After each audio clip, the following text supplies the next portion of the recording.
He seemed so charming, so handsome. His presence was magnetic, drawing people in effortlessly.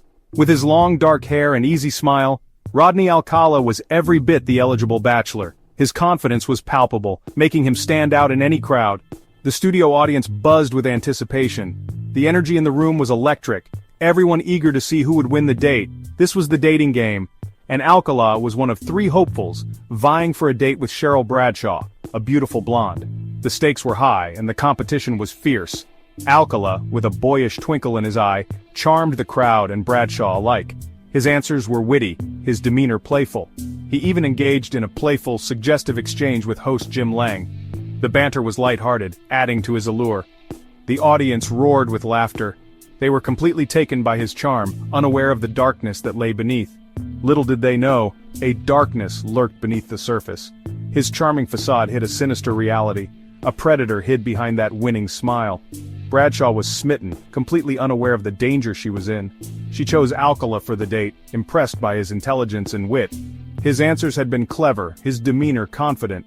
They made plans for a tennis date, a seemingly innocent start to a potential romance. It seemed like the perfect match, but the date never happened. The tennis court remained empty, a silent witness to what could have been. A chill ran down Bradshaw's spine when she met Alcala off-camera. The charming man from the show seemed different, unsettling. Something about his intense gaze and strange demeanor set off alarm bells. His eyes, once inviting, now seemed predatory. She couldn't shake the feeling that something was terribly wrong. Her instincts screamed at her to get away. She canceled the date, an act that may have saved her life. Trusting her gut feeling, she walked away from what could have been a fatal encounter. Unbeknownst to Bradshaw and the world, Rodney Alcala was not who he appeared to be. He was a wolf in sheep's clothing. He had already begun a horrifying killing spree, preying on young women and girls across the United States. His first known victim was Tali Shapiro, an 8-year-old girl from Los Angeles. Alcala lured her into his apartment, brutally beat her and sexually assaulted her. He left her for dead, but miraculously she survived. Alcala, however, had vanished. He fled to New York, assuming a new identity. He enrolled in film school at NYU, blending in with the bohemian crowd. He even worked as a camp counselor, gaining the trust of unsuspecting children. All the while his dark urges festered. His reign of terror continued. He murdered Cornelia Crilly, a young flight attendant, in her Manhattan apartment. He strangled her, leaving her body for her boyfriend to discover. Alcala remained a phantom, his crimes leaving investigators baffled. Despite his cunning, Alcala couldn't outrun justice forever. In 1971 he was arrested and imprisoned for the assault on Tali Shapiro. However, in a twisted turn of events, he was released after just 3 years on a plea deal.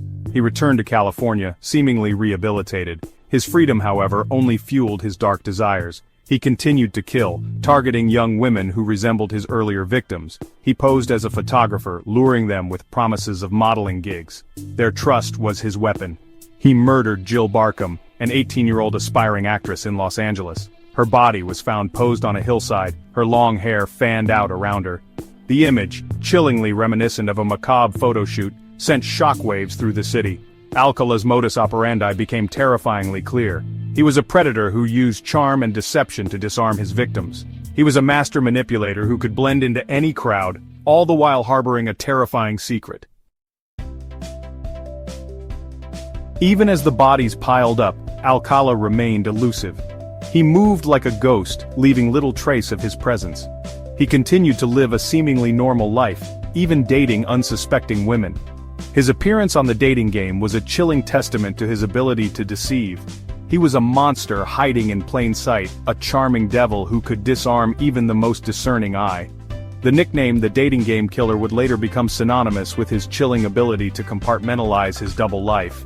He was a chameleon, shifting his persona to fit his needs, always staying one step ahead of the law. His crimes continued, each one more brutal than the last. He murdered Georgia Wicks, a nurse from Malibu, and Charlotte Stone, a legal secretary from El Segundo. Each victim was found posed, their bodies arranged in grotesque tableaux. In 1979, 12-year-old Robin Samso vanished while riding her bike to ballet class in Huntington Beach. Her disappearance sparked a massive manhunt, gripping the nation with fear and dread. Robin's mother, Mary Ann Connolly, became a tireless advocate for her daughter. She refused to give up hope, tirelessly searching for answers and demanding justice. Her intuition told her that Robin was in grave danger. Her intuition proved tragically accurate. Robin's skeletal remains were found weeks later in the Sierra Madre foothills. The discovery confirmed everyone's worst fears, shattering Robin's family and sending shockwaves through Huntington Beach. The investigation into Robin's disappearance took a dramatic turn when a witness came forward. A park ranger at Huntington State Beach remembered seeing a man matching Alcala's description talking to Robin on the day she disappeared. The chilling connection sent a chill down the spines of investigators. Section 6. A glimmer of hope dashed. Alcala was arrested for Robin Samsoe's murder, a crime that shocked the community and left a lasting scar. He was tried and convicted in 1980, sentenced to death for the horrific crime. The courtroom was filled with a sense of relief and justice. It seemed for a brief moment that justice had prevailed. Families hugged, tears of relief streaming down their faces. However, Alcala's legal battles were far from over. The conviction was just the beginning of a long, arduous journey through the legal system. He appealed his conviction, using his intelligence and knowledge of the law to exploit technicalities. He spent countless hours in his cell, poring over legal books. To the horror of Robin's family and the victims' families, his sentence was overturned twice. Each time, it felt like a fresh wound was being opened. Through it all, Alcala maintained his innocence. His defiance was a constant source of pain for those who had suffered. He fancied himself a legal scholar, representing himself in court and relishing the attention. His courtroom antics were both infuriating and baffling. His arrogance and lack of remorse only fueled the public's outrage. Protests erupted, and the community's anger was palpable. Years turned into decades, and still, Alcala remained a specter haunting the families of his victims. Memorials were held, but closure remained elusive. The possibility that he might once again walk free cast a long shadow over their lives. The fear was ever present, a dark cloud that never lifted. They lived in a perpetual state of limbo, denied closure, and haunted by the knowledge that a monster might escape justice. The uncertainty was a heavy burden, one they carried every day. Section 7. The horrifying truth unfolds. In the early 2000s, advancements in DNA technology provided a crucial break in the case. Alcala's DNA was matched to evidence found at the crime scenes of several unsolved murders, including those of Jill Barkham, Georgia Wicks, and Charlotte Stone. The discovery was a game-changer. It not only linked Alcala definitively to these murders, but also opened the door to a horrifying possibility. Alcala may have been responsible for many more deaths than previously suspected. Police released hundreds of photographs found in Alcala's possession.